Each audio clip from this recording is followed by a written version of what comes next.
Hi, I'm Liana. And I'm Ellie. Zaha Hadid was described by The Guardian of London as the Queen of the Curve, became the first and only Iraqi British woman architect to be awarded the Royal Gold Medal from the Royal Institute of British Architects in 2015. In the last 10 years, there's been a very, I think, ambitious project by many cities. Architecture became really a way to represent cities. Therefore, the ambition has heightened.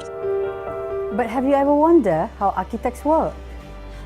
Let me take you to an architect's firm and see what architects do. So at SPT Architect, we use design phase to develop a successful project.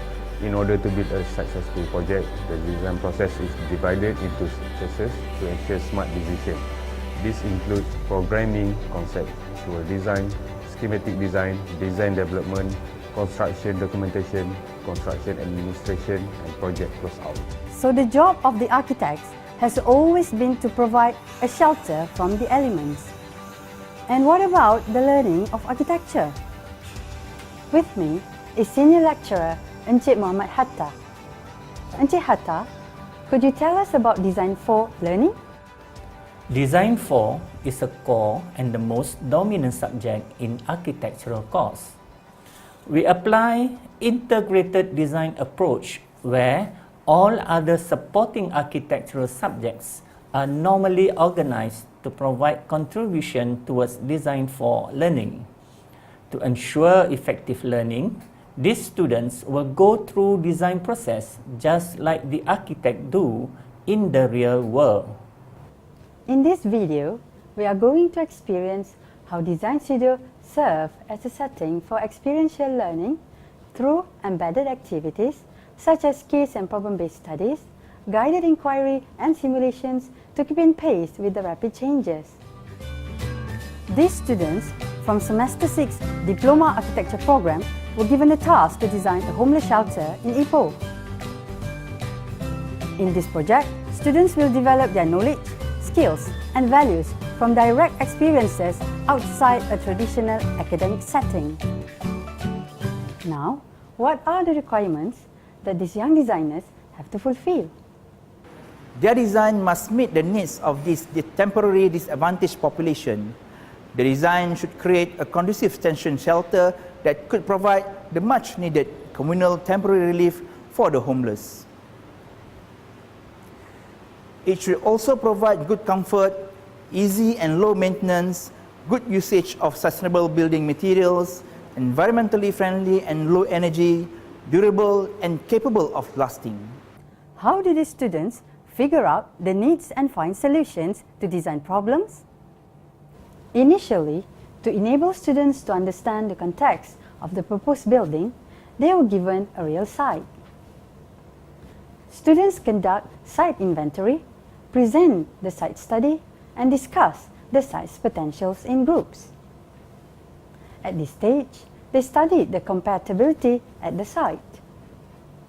By working in team, students enhance critical thinking and problem-solving skills. Before they can draw up the plans for the building they are designing, they have to think about what the building will be used for. And to really understand the needs of their clients, the students took a field trip to the Pusat Transit Gelandangan, Kuala Lumpur.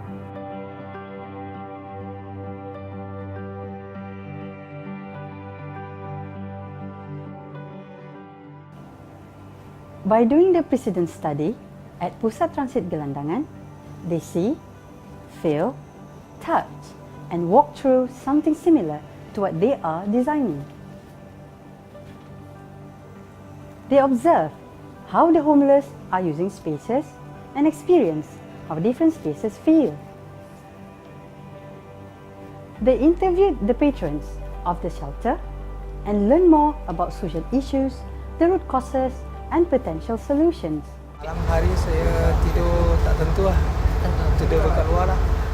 The visit had also promotes civic engagement and social awareness as well as responsibilities. To share and understand the emotions of the homeless and the way they live, which is an important element to be inculcated into design, these students organize the Feed Homeless CSR program. They collaborate with Surau Al-Hidayah and Dapur Jalanan Ipoh, an NGO which provide food for Ipoh homeless community every fortnight. Their empathy study start with cooking for the homeless at Surau Al-Hidayah.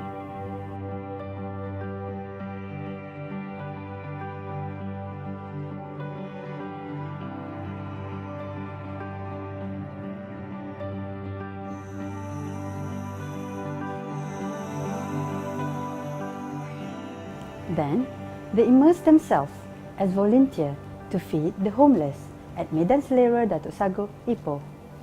This role-playing task not only enabled them to collaborate with the NGO, but also develop and fine-tune their communication and leadership skills.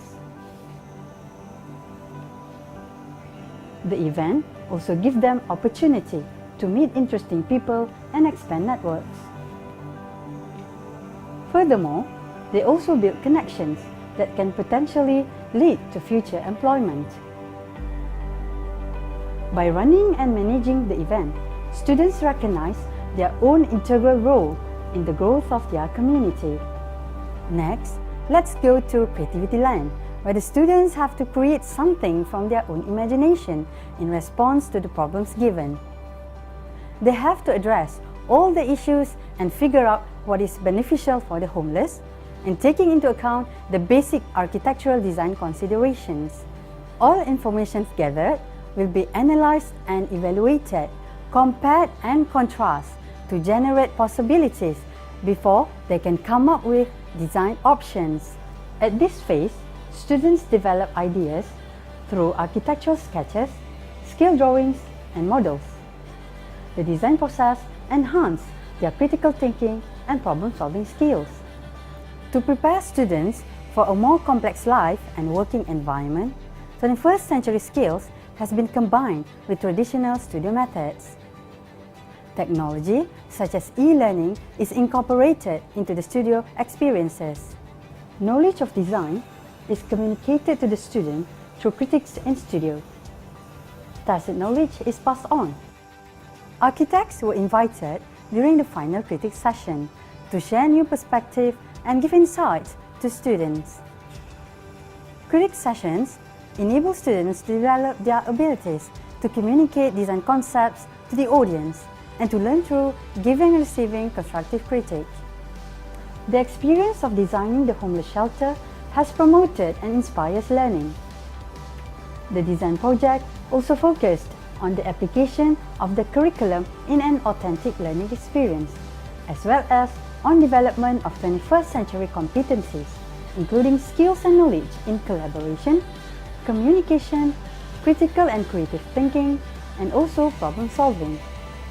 The studio acts as a testing ground for the real world has reduced the gap between knowledge and acquiring of relevant skills in job. Do you think the design project inspired your learning? Of course, this project has taught me the reality of homelessness across our nation.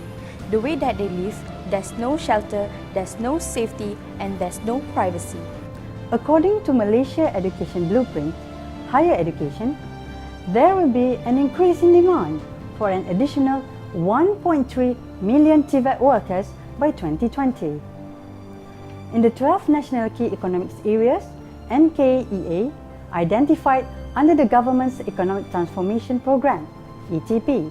Hence, this active experiential learning have enabled the architecture students from Polytechnic Ungku Omar to explore and develop learning skills, literacy skills, and life skills in order to succeed in the era of information. As a conclusion, Design 4 is a comprehensive review and the synthesis of the architecture curriculum.